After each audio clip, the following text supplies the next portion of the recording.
What is up, guys, and welcome back to another episode of the F1 24 Driver Career Mode. And today we have episode number 2 at the Saudi Arabian Grand Prix. If you missed the first episode, that took place at the Bahrain Grand Prix, where we set up this entire career mode, created my driver, signed for a team which you may have already just seen in the background is indeed the Visa Cash App Racing Bulls, and basically got this career mode underway and made my Formula 1 debut. That's obviously pretty essential that you watch the first episode before you watch this. So therefore I'm going to leave a link in the top right hand corner of your screen now. Unfortunately, the first race wasn't a particularly good one for me, as I suffered extremely high tyre wear around the Sakhir International Circuit, and the reason for that is because I'm still getting used to trail braking. I'm very new to this game. I've never really played anything like this before, so it's taken me quite a while to adapt to this new game. And in games on the mobile such as Monoposto, FX Racer, it's just a totally different system which I'm having to try and learn. And I think that was the reason why my tyre wear was so high, basically because I was locking up so much. So hopefully we can have a better race this weekend. With all that said, you now join me in the specialist menu, and I just wanted to show you this particular specialist, the manufacturing expert. The goals are drive 0 miles during the race weekend, or complete 3 laps using at least 2 different engine components during the race weekend, which I thought was a bit of a strange one, because why would I want to waste engine components just to get the specialist target? And also, I'm going to be doing some miles during the race weekend, so I don't really understand why the specialist would want us to do that goal, but I decided to just not select the specialist target whatsoever. I don't know if you end up getting penalised for that. I did select a goal with all of the other particular specialists that were on offer to me this weekend, which was a lot more than the previous race. I only had one available to me at the Bahrain Grand Prix. However, it's nice to be able to have a bit more flexibility, work with some different specialists, choose some different targets to complete. However, that first one was just a bit bizarre. As I say, I ended up not choosing it at all, and hopefully that doesn't come back to bite me. One final thing to note is that the upgrade that I ordered just before the Bahrain Grand Prix, which I believe was a minor weight reduction, has successfully been delivered and implemented onto the car for this race weekend. And to be honest, that's about all there is to say so far. So without further ado, let's jump straight in to qualifying for the Saudi Arabian Grand Prix. Welcome to Jeddah Corniche, one of the fastest circuits on the calendar, but let's see who will be the fastest of them all. It's time to set the grid for the Saudi Arabian Grand Prix. Yes, it's time for qualifying.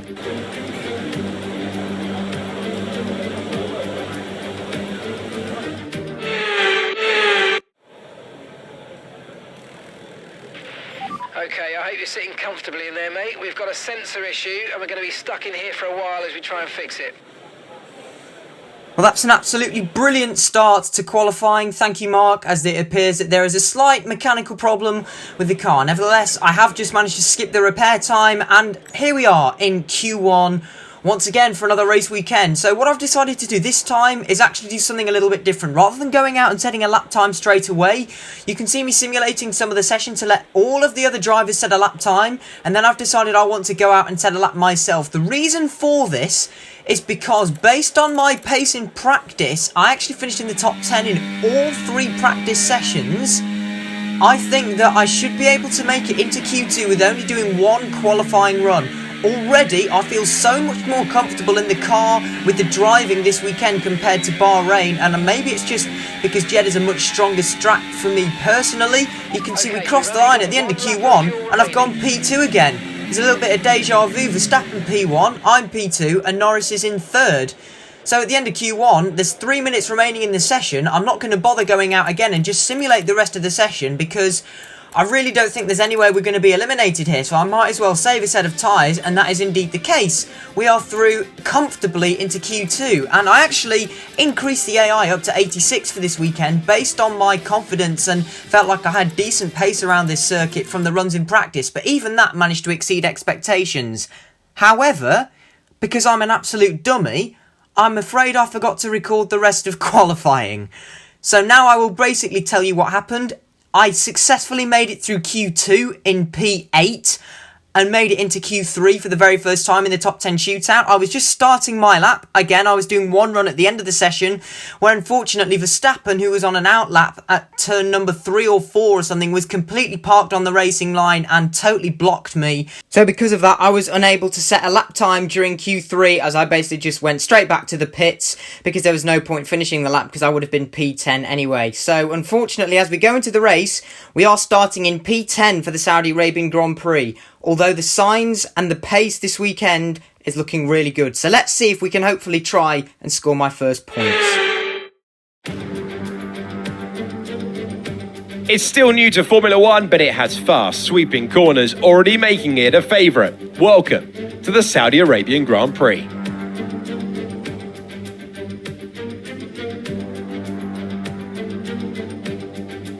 So let's take a look at a topographical map of the Jeddah Street circuit. As you can see, a number of challenging corners for the drivers to master here. We'll see just how much the teams have benefited from their time spent in practice this weekend. And like many street circuits, this track has the potential to punish drivers that get it wrong. Let's hope we avoid any safety cars today. So with the race not far away from starting, here's what today's grid rundown looks like.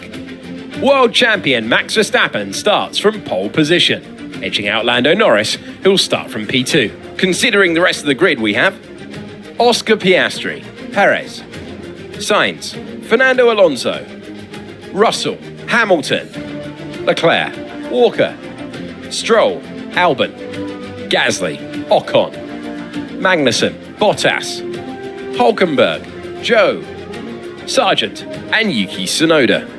And now it's time to head down to the track. We welcome to the commentary box Anthony Davidson. I'm Alex Jakes. We're both looking forward to a really intriguing race today. I love this moment in the weekend. Put us in their shoes right now. What are they feeling on the grid? You've got to know, you've got to have a pre-race game plan. You've watched videos before you get into the car of previous races gone by. You know where you have to place your car if X, Y, or Z happens in front of you or behind you. So having this clear game plan is absolutely essential before you get in the car. Okay, here we go. I know what you can do. Don't let me down. Well, it looks like my teammate Yuki Tsunoda has managed to get himself a grid penalty for this weekend, which seems a little bit strange because we're only in the second race of the season and he's already taken a grid penalty, which suggests that it might not be engine component related. It may be he had a collision with another driver in practice, or there was something which was carried over from the previous Grand Prix, which is why he's been dropped all the way down to P22. So hopefully Yuki can try and make some progress through the order and help me. In terms of strategy today, we're doing one stop from medium to hard. That was what was suggested to me. In terms of fuel, again, very similar to Bahrain, about just 0.5 or 0.6 of a lap over. As I said, fuel conservation hasn't been an issue so far in this season, so, you know, I don't feel the need to necessarily gamble on that. Starting in P10, a couple of the drivers behind me, Stroll, Albon on the soft tyres, so they might potentially get past me at the start, so I'm just trying to generate a little bit of tyre temperature. Unfortunately, it seems like the front left is still a little bit cold, but hopefully we don't lose too much ground off the start as we are revving up to 5 red lights for the second race of my Formula One career. We are underway in Jeddah. It's not a bad start off the line, a little bit of wheel spin. Stroll gets a great start in the Aston Martin. It's a very short run down to the first corner. Looks like Pierre Gasly's managed to get ahead of Alexander Albon here. I'm going round the outside of the French driver. We had a decent battle with him at the previous race in Bahrain, although unfortunately I do have to cede position there by the time we get towards turn 3. And that was kind of the start. Hamilton and Stroll now going wheel to wheel, but nothing came of that battle. So let's just move right on to the very end of lap number 1, and we're on the back straight, approaching the braking zone at turn 27, the final corner. This circuit has the most corners out of any circuit in Formula 1. Unfortunately, I have run a little bit deep there. This is going to give the Haas of Kevin Magnussen an opportunity to try and get a move done on me. No DRS has been enabled just yet, although it will be on this lap, so I am going to have to go to the ERS in order to try and get this move secure. The Ferrari power unit potentially giving him the edge on the straight. It does seem to be quite quick in a straight line, although thankfully I can brake slightly later, go around the outside, although getting very, very slidey on the exit of turn number 2 there. Going to have to go to even more of the RS deployment in order to finally get this move done, and then possibly a little bit of an off-track excursion, but thankfully we have got that place secured, and we do manage to defend from the Danish driver, and we can once again get in hot pursuit of Pierre Gasly and Lewis Hamilton. Speaking of Lewis Hamilton, he's a driver who's had a very, very difficult start to 2024. He only managed to pick up 2 points from the Bahrain Grand Prix, and here he is currently outside the points in the Saudi Arabian Grand Prix, as we've got a yellow flag up ahead, and that's Lando Norris. With an engine failure, the British driver is out of the Saudi Arabian Grand Prix on lap number 2. Oh, what a shame that is, because it was currently a 2-3 for McLaren. Oscar Piastri at the moment, the chief man who is in charge of chasing Max Verstappen. And unfortunately for Lando, who actually ran Verstappen fairly close to the checkered flag in Bahrain, finishing only around 5 seconds behind the Dutchman. Unfortunately, his Grand Prix has ended prematurely on lap number 2, and in terms of the championship, that's going to give the Red Bull driver even more breathing space at the front. As we now cut to the end of lap number 3, I've really caught up to the back of Hamilton and Gasly here, and with the battery deployment and DRS, I'm going to get a triple slipstream. We might be going 3 wide with Gasly and Stroll down at turn 1. I'm going to try and brake later and back up. Oh, goodness me, I did not really mean for that to happen. We just basically clattered into the side of the car of the Canadian driver there. Thankfully, there was no damage. We are running with simulation damage enabled, by the way, and it would have flashed up if there was anything that had detached itself from my car. Here's a replay, though. We just got a really great exit out of the final corner using the slipstream of the Alpine and the Aston Martin, pulling to the inside. From here, it just looks like I threw my car up the inside, but 3 into 1 just doesn't go at turn 1 at Jeddah. Thankfully, though, it doesn't appear that anybody got any damage from that. Lap number 4, though, I'm a little bit further back from Gasly, and that means Hamilton's able to utilise my slipstream to re-overtake me, although I will send it down the inside of the final corner, and somehow I end up being able to throw one down the inside of Gasly, again rubbing side pods, but that wasn't a move that I even meant to go for, so I don't know if the French driver was driving especially slowly through the final corner there, if there was a reason why I was able to catch up to him so quickly, but never mind. We are moving to a battle at the front. This is a great battle, by the way. This was happening for the whole race. This is Sergio Perez currently in P2, and trailing him is the McLaren of Piastri, the Aston Martin of Fernando Alonso, both Ferrari, Sainz and Leclerc, and George Russell, and these drivers are so far ahead of everyone else.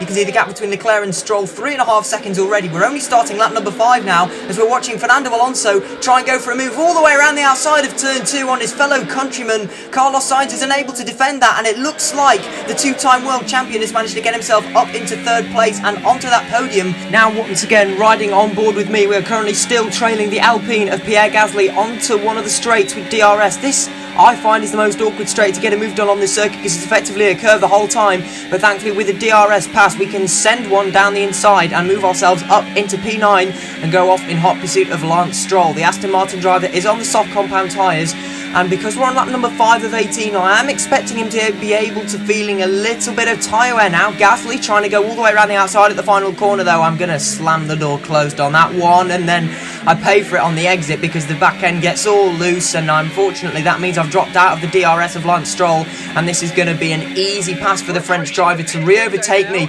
on the pit straight and down at turn number 1. Well, I'm not even anywhere close enough to be able to try and re-challenge that. Looking at the tyre wear though now, by the end of Sector 1 you can see how much better it is than Bahrain. This is due to how few times I've locked up in this race. Only 17% on the front right is the highest, but now I'm going to go all the way around the outside of Gasly. Oh, that's a lovely move at the hairpin, if I do say so myself. I just seem to get fabulous drive at the end of the S-bends in the first sector. Here's a replay from the off-board shot. Plenty of room left all the way around the outside. It looks like the soft tyres are starting to wear out as I have so much more grip, and that's a really easy pass there. Meanwhile, back at the front though, Carlos Sainz is being put under tons of pressure by the McLaren of Oscar Piastri, who's going to be trying to go for a move around the outside of turn 27. Sainz positions his car on the inside line. He's going to defend that for now. Looks like the McLaren will get DRS once again, and this battling may even invite Fernando Alonso into the party as well, because he's going to get a double slipstream off of both of them. Yes, he is the Spanish driver. He's pulling alongside the Ferrari, who's going to be into turn 1 first. It looks like Sainz is going to try and hang it round the outside. That's turned to the inside for turn 2, although it looks like Piastri has gotten the better drive off the exit of turn number 2, and therefore he is going to re-establish his place on that podium, as now I'm practically pushing Lance Stroll through. I can't remember which corner number it is. You can see I have been given an objective, and it's kind of, as I say, this is what I mean about it being awkward to overtake on this straight. He was practically blocking me there. There was no way I could do. Anyway, I do manage to find a way by and now get myself up into P8. So as it stands, I am best of the rest, with Hamilton obviously kind of outside the point at the moment, and then that battle are the next cars in front of me. Leclerc 4.5 in front.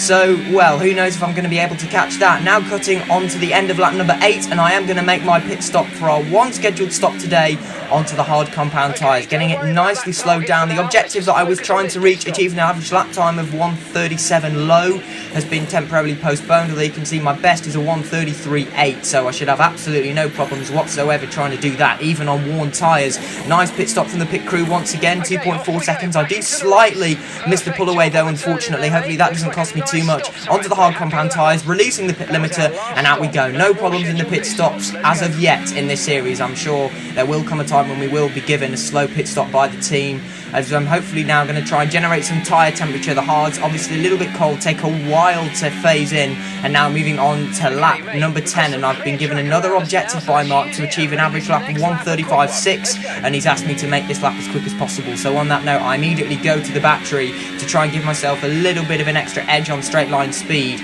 and then these fresh tyres and me in clean air is really where I started to utilise my pace and showcase my potential. Look at the gap now to Stroll and Hamilton. I immediately passed the objective. I set a personal best on that lap, half a second quicker than my previous personal best, straight into the 1:33.3. So the clean air that I've gotten on this second stint is just giving me an opportunity to show off my skills, show off the pace I have.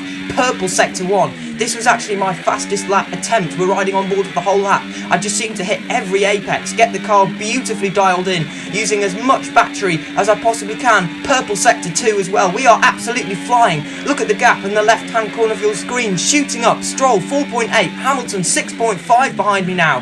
Beautiful apex at the final corner and across the line. This is going to be the fastest lap of the Grand Prix so far, a 1:32.786. I did not expect to get that, and to be honest, in a V-carb, I probably shouldn't be getting that. But now look at the gap to Sainz, 2 seconds, 1.8 seconds. All of the battling, and this battle that's continuing to go on, this is from 3rd all the way down to 7th, it's giving me an opportunity to catch up, especially as I've got so much clean air. Look, that's my car in the background. So I am catching up to this battle. Meanwhile, this is Russell and Sainz, and then it's still Oscar Piastri, and it's Charles Leclerc this time, the Ferrari, who the Australian driver's racing. Piastri still managing to defend P3 on that podium. Behind him is Leclerc, then Alonso still in P5, George Russell in the Mercedes in 6th, and then Carlos Sainz, who was once on the podium in this race, has now dropped all the way down into 7th. Meanwhile, this is on lap 16, going on to lap number 17. This is Piastri and Leclerc, the two brothers. That was once a funny Formula 1 joke. But this is George Russell, though, in the Mercedes. He's trying to go for a double overtake on the pair of them. Round the outside at turn number 1. That turns to the inside for turn 2. Is Piastri going to have the grip on the hards to go all the way around the outside and maintain P3? It looks like he is, but George Russell has done a brilliant overtake there to get himself straight up into P4. It wasn't long ago when he was in P6, so this is turning into a really exciting battle. As you can see, it's just the Max Verstappen show out in front, 13 seconds clear of his teammate, and then Perez is sort of 4 or 5 seconds in front of that battle now. So as we start the final lap of the Grand Prix, nothing happened to me on this second stint. Literally, I was just in no man's land. You can see the gap in front has increased back to 3 seconds to Sainz, and pretty much remained stationary, the gap to Stroll behind around 4.8 and to Hamilton about 7. So that's why I was trying to show a bit more of that battle. The reason why the gaps kind of fluctuated is because I've decided I was going to do push laps, and speaking of a push lap, that's not the way I wanted to end the final corner as I brushed the wall. Meanwhile, this is at the front of the field, and Max Verstappen has absolutely crushed the opposition here in Saudi Arabia. He's had pole and he's led every single lap, and it's 2 from 2 at the start of 2024 for Max Verstappen. Once again, he sees the checkered flag first in Formula 1, and he wins by a country mile. It's going to take a special performance from any other driver, even from his teammate, to be able to lay a finger on him, because he is in red hot form at the start of this year and starting as he means to go on. Meanwhile, for me though, in hindsight, I possibly should have increased the AI with the bonus point for fastest lap. I shouldn't be getting that in a V-carb, but it's my first points in Formula 1, P8 at the Saudi Arabian Grand Prix, and a nice little bonus point for fastest lap. That is so much better than Bahrain. I feel so much more confident, and that was perfectly demonstrating what my potential in Formula 1 could be. It's always box office when this man's at the front. Max Verstappen takes the checkered flag. And it's always good to get that momentum on your side, and it's really good for your confidence as well. The more confident you are, the further that can take you.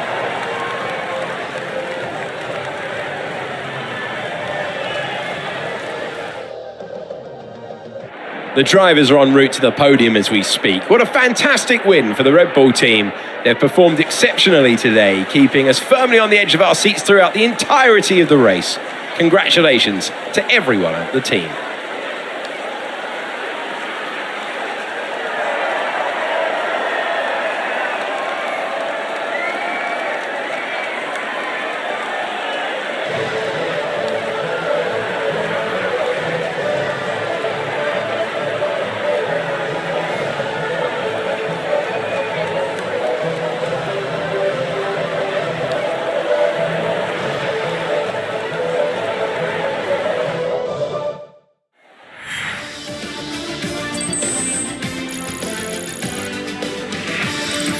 And with that, we wrap up another weekend of motorsport. But with more races lined up, be sure to join us when we come back with more Formula One. There are the final results in Jeddah. Verstappen dominates from Perez, and it looks like Russell did manage to overtake Piastri, but the gap is just over 1/10 of a second across the line, so looks like that was very, very close at the end. I'm sorry I didn't see that. Then completing the points is Leclerc, Alonso, Sainz, myself, Stroll and Hamilton, and then everyone else missing out. Obviously I get the bonus point for the fastest lap. Verstappen obviously double the points of everyone else. He is the championship leader. Meanwhile, it's been roles reversed for my teammate, as this time he finished P17 and last time ended up P8. So we are all square going into the Australian Grand Prix with my teammate, although you could technically say I'm ahead because I've out-qualified him in both Grand Prix. In terms of the constructors, we're just chilling nicely in P6. Apologies, the second half of the race was so boring from my perspective. In order to try and keep a consistent gap between myself and Stroll, I was basically just doing alternate laps of full battery deployment, then recharging, then full deployment, and then recharging, just to try and maintain a consistent gap and make sure that I also wasn't losing touch to the drivers ahead. But ultimately in a V-carb, I'm never going to be quick enough to catch a Ferrari. In terms of how quick this weekend, I had the AI set to 86. In hindsight, I wish I'd increased that towards 89 or even 90, because there's no way I should be getting the fastest lap point in the V-carb.